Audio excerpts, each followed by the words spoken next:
So after Palenque, we headed high into the town of San Cristobal, which is high up in the hills. We actually do most of our travelling at night, so this felt even more dramatic than it looks. It was accompanied by some relatively ropey roads, which meant at times it felt like the world's highest and slowest roller coaster, but we made it in one piece. We checked in late to a nice laid-back hotel, and after breakfast decided to follow the guidebook's advice of heading to the two viewpoints, up some stairs, on some hills either side of San Cristobal. First one was pretty easy to find, though when we got there the view wasn't quite as spectacular as we'd hoped, so we went looking for the other one. Now, for some reason, which we're not really clear on, we managed to convince each other that rather than similar stairs and church across town, the other one must be up that huge hill you can see in the background on the outskirts of town.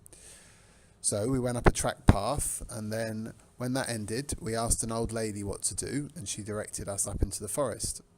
Perhaps not the strongest on navigation, but we have both read Hansel and Gretel, so we left a series of water bottles and rubbish to get back safely.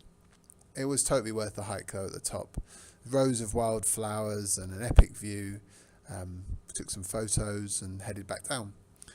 We were feeling pretty pleased with ourselves until we met an indigenous Apista family carrying machetes and discarded water bottles who weren't quite as impressed as us. Turns out they cultivated the flowers, and the sign that we passed that essentially said, "No, stupid gringos, no," wasn't just a joke. After threats of going to see the local government and as many ways of saying sorry as we could think of in Spanish, we were allowed to pass with the promise of getting out now and never coming back.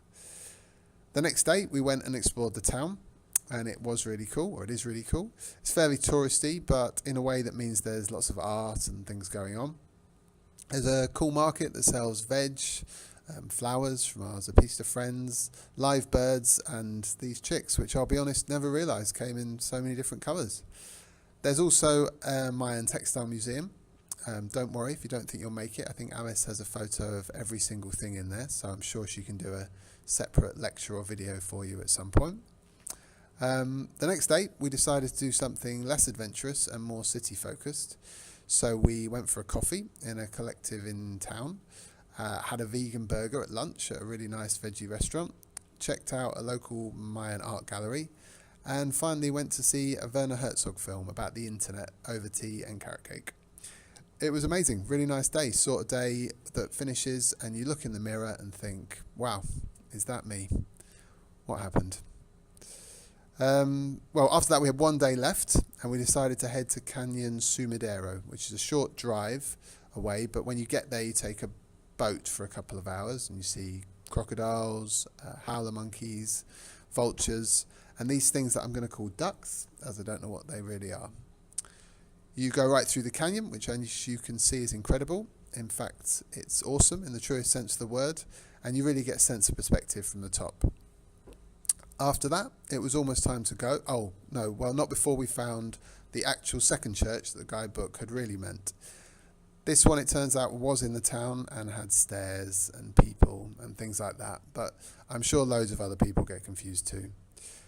That one did have a great view too, and no angry machete family, so win-win. Okay, that's all from San Cristobal. We'll catch you next time. Okay, bye. Yeah.